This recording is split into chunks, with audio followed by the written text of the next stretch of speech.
When I was on my first placement as a student teacher, I encountered a new type of student. For me, I had never met someone like this. She was very bright, very capable, and she was eager to please. And I thought, this is good. I would say she was too eager to please, because she would rush through her work and it would be filled with scribbles and simple mistakes. And she would run up to the teacher and I'd give some suggestions to improve, and she'd run back to her desk and run right back up. She was so motivated to be first in line to get that praise from the teacher that she did not care what her work looked like. The topic I'm here to investigate is student motivation.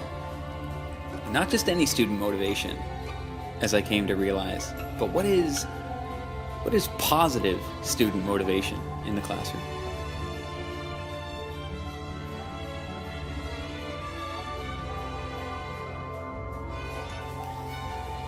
When you delve into the literature about motivational psychology, you find out pretty quickly that the community is settled on two sources. Martin Covington, in his article, Intrinsic versus Extrinsic Motivation in Schools, A Reconciliation, puts it very well. Over the past 50 years, two quite different kinds of reasons have emerged in the thinking of psychologists: intrinsic and extrinsic reasons. Individuals are said to be driven to act for extrinsic reasons when they anticipate some kind of tangible payoff, such as good grades, recognition, or gold stars. These rewards are said to be extrinsic because they are unrelated to the action. In effect, the activity becomes a means to an end. By contrast, individuals are said to be intrinsically motivated when they engage in activities for their own sake. In this instance, the rewards reside in the actions themselves. That is, the actions are their own reinforcement. Let's move from the theoretical to a concrete example. And we'll do that with a name that you cannot avoid when you start delving into motivational psychology, and that name is Edward Deci.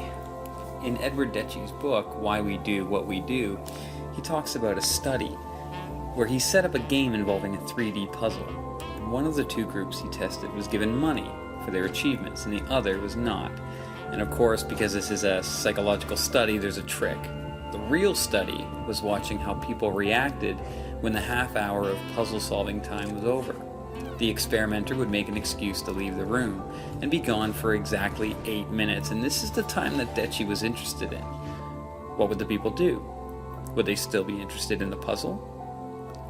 The people who had not been given any reward were much more likely to pick up the puzzle and continue playing, and the people who had been paid were more likely to do something else, read a magazine, or just wait.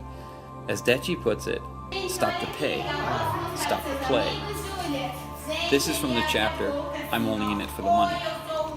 Introducing monetary rewards seems quickly to have made students dependent on those rewards, shifting their view of the puzzle from a satisfying activity in its own right to an activity that is instrumental for obtaining rewards. Now, I love a good theory. I'm a real sucker for a well-worded abstract concept, and I was enjoying my exploration of motivational psychology in the classroom through the literature. And I did find that some of it was offering practical advice for the classroom. We found that students did not typically become disruptive when they were encouraged to talk with one another during lessons. That's from Allison Ryan and Helen Patrick's study of students in grade 8. It's a point that made a deep impact on me. Sometimes that whispering in the back of a class is a student explaining a concept to another student, and the teacher's instinct might be to shut down any noise. But in that case, isn't that the kind of motivated communication we ought to encourage? What's better than a student trying to help their peer understand the lesson by putting things in their own words? I think I'm biased because I know I did this all the time in class. After all of my reading, I felt I had a good handle on the type of motivated student that I was going to try to create in the classroom. From Martin Covington's article, again, Intrinsic versus Extrinsic Motivation in Schools, A Reconciliation, he suggests 3 key strategies that also struck a chord with me. One, use the student's personal interests, and I think we've been trained to do that in our program so far. Two, remove the feeling of failing as a person by relating a student's accomplishments to goals rather than comparisons with peers. And three, offer rewards that encourage intrinsic motivation. Now that might seem like a paradox, but stay with me on this. For instance, let students share their work and explain themselves, creating opportunities to show how deeply they cared. So the reward is to express their intrinsic motivation. And then my interviews started. Unfortunately, people are a little more complicated than books, and all of my conclusions were thrown up in the air.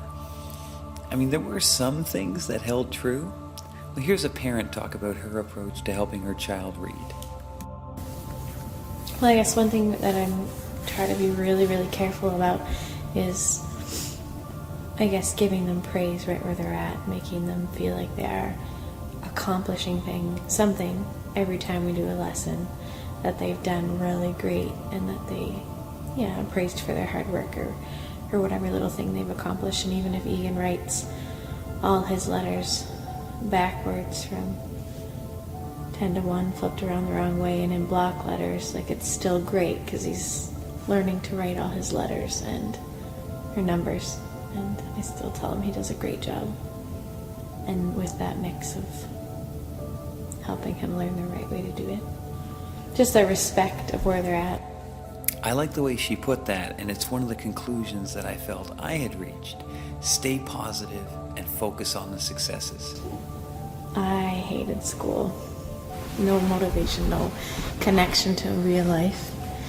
I want him to realize that even though he hates sitting down for 10 minutes to do his, flashcards for reading time and doing his sight words, it helps him for me to, remind him, those books that we read together, you will be able to read them by yourself if we get these down. That's the goal we're working towards. And reading and writing, all the little steps in between, that's his goal, is he'll be able to pick out his own books and read them.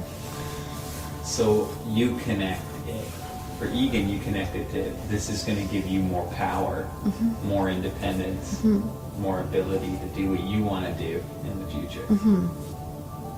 How does he react to that? He's excited about that. We see what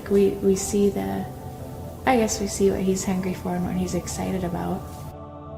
Did you notice in that interview how I was trying to push a connection with independence? The other conclusion I had drawn, inspired by Dechi, was the importance of autonomy. Give students the space to be in touch with their own curiosity and give them plenty of options to solve problems in their way. Now, the audio footage from my other interviews isn't audible, but let me summarize the pattern. We would talk about their habits of motivation, and at some point in the interview, I would try to make the connection, force the connection with positive motivation and autonomy. It was never that simple. I had people who appreciated being forced to do an activity because, in retrospect, they appreciated the skill that it gave them. And what was even more common with a few of my friends who had gone on to grad school was, and this was a trend, they identified with really trying to impress teachers.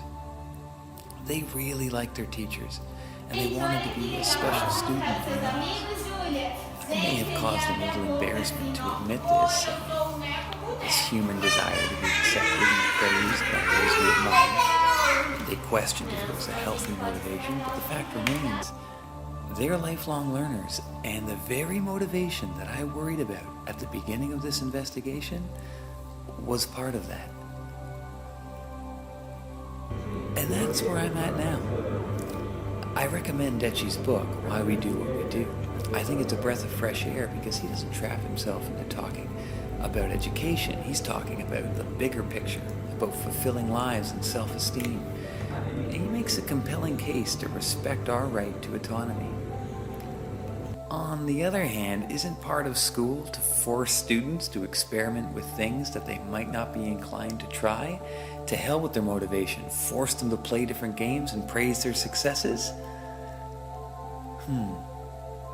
And I'm going to leave you with this as a reminder that different people are motivated by different things. Okay, dinner time.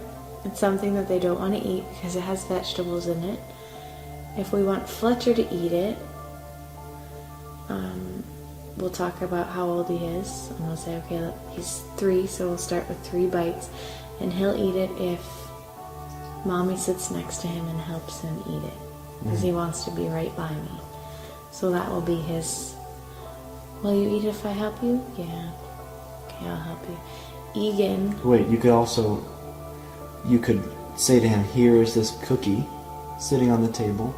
If you eat it, you can Have this cookie. have the cookie as a reward. Fletcher won't eat it. He would choose to be like, Cookie. no, that's okay, I don't want it. I'm done, and he'll leave the table. There's no, he wouldn't try for that. So for the prize, no, but for the relationship stuff, Yes. for the approval, Yeah. he'll go the extra mile. Yeah. He'll go the extra broccoli. Yes. But Egan, if he doesn't want to eat something, if you put a cookie in front of Egan, he'll put anything in his mouth.